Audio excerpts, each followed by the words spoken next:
Goblins have been a part of Magic the Gathering since Alpha, with cards like Goblin King and Goblin Balloon Brigade.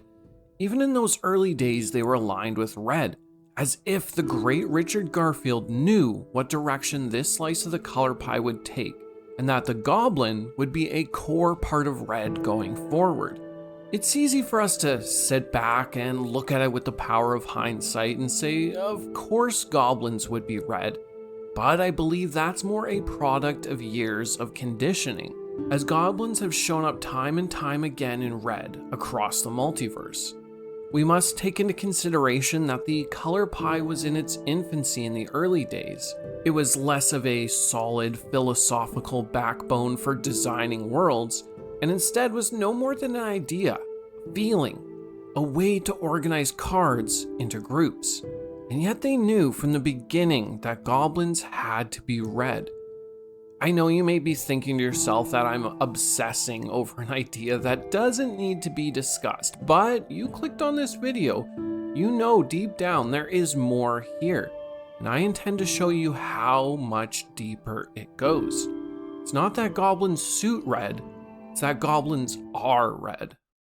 What happens when every action is dictated by a spontaneous reaction? Well, you get chaos, of course, or anarchy in its purest sense. The Goblin leads a life of uncertainty, where any day may be its last, and yet it does not fear the future, for its feet are set firmly in the present. Many say the Goblin is this way because they're stupid, they have small brains, or they simply haven't evolved enough. And yes, they aren't the most intelligent creatures in the multiverse, but this aspect is not as much of a hindrance in the way you may see it, just a new manner of perspective. The Goblin acts and reacts differently than us, but you could also see how the Goblin would desire this life, even if it knows no different. It's not a matter of disregarding the future because it can't think that far ahead, but rather a wishing to only live in the moment. In this way, the Goblin embodies the heart of red, because as you may know, red dictates its life not by how it thinks it should be, or how society expects it to be, but rather based on the impulses that underpin its every action.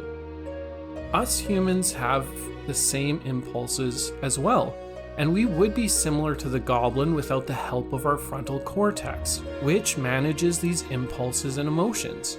When an impulse comes to us, we analyze it and then we act accordingly. The Goblin, and as an extension red, simply cuts out the middleman.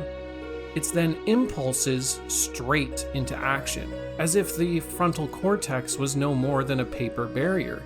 It's never a matter of weighing options, only the acting upon of those impulses.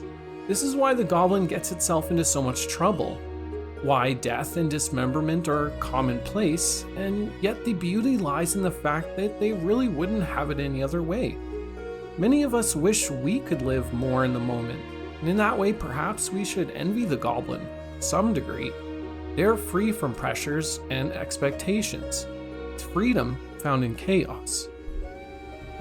If we are confident in saying that the Goblin sits firmly in red, this means this little creature's values are in stark contrast of its enemies, white and blue.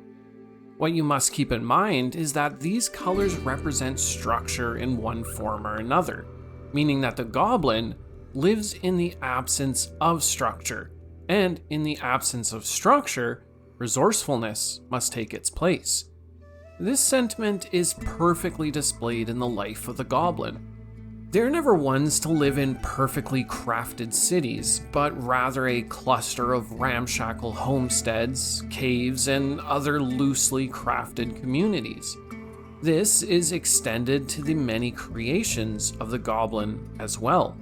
If one thing could be said of this small creature, it's that they do not lack creativity. Their ability to create something out of nothing more than scraps, and whatever else is lying around, isn't something to scoff at. Their skills in repurposing unwanted items to suit their needs is a pillar of the Goblin, and it requires a greater deal of creativity to pull off than we might think. Why creativity?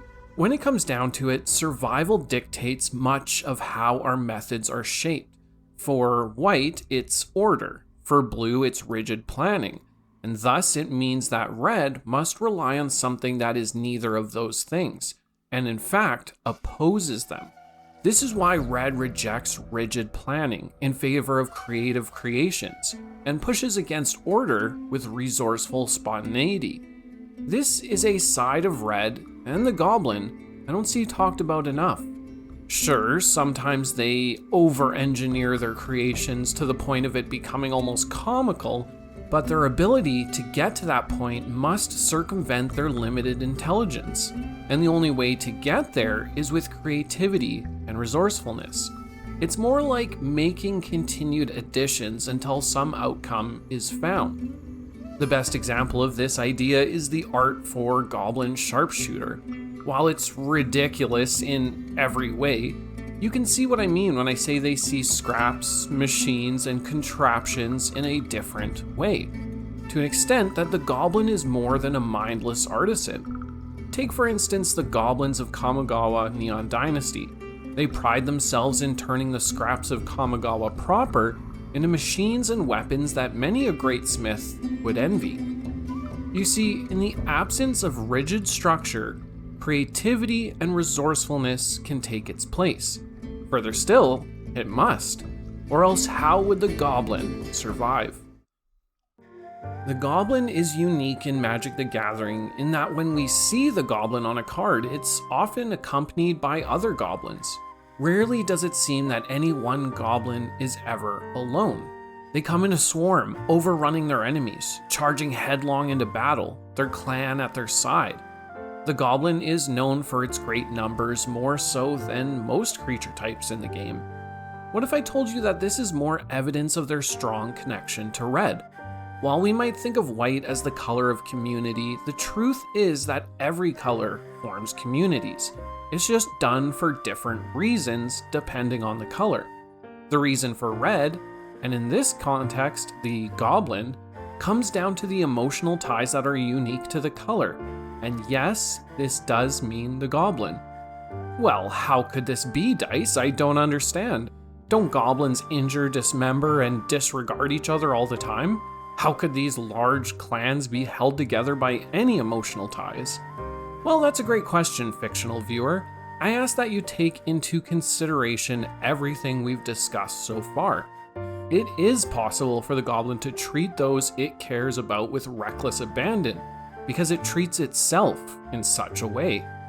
It's then a matter of reckless loyalty and camaraderie that I say holds a Goblin clan together. Loyalty, or at least strong connections which form such camaraderie, is very much a red trait, as it's a color based in emotion. Just because it's not in a way that we would recognize, does not mean it's any less valid. Why is the Goblin red? It's because it embodies every attribute of the color boiled down to its purest form.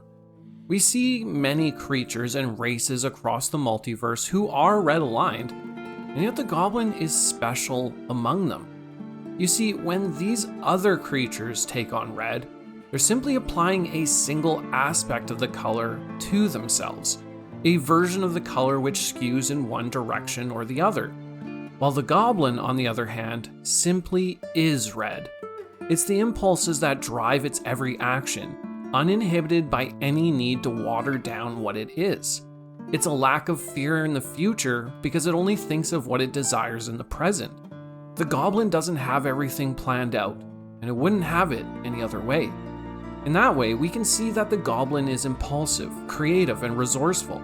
The Goblin is engrossed in large communities of like-minded beings found in chaos. In many ways, it's as if red was shaped by the Goblin, not the other way around. Some would say that the Goblin embodies the bad parts of red, for all we often see is the violence of this creature. But I would say this is because the Goblin lives in a violent world, and they are reacting to their environment. If that environment demands violence to survive, then they're right there to dish it out. The key here is that the Goblin is pure action and reaction, nothing more. So to answer the question at the top, why is the Goblin red?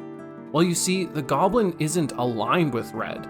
No, it is red. If you enjoyed this and want more color studies of Magic the Gathering creature types, then check out this video right here I did, where I contrast the vampires of Innistrad and that of Ixalan. Also, I want to say a special thank you to my patrons for their support. It really means a lot. With that, friends, I'll catch you in the multiverse. Bye.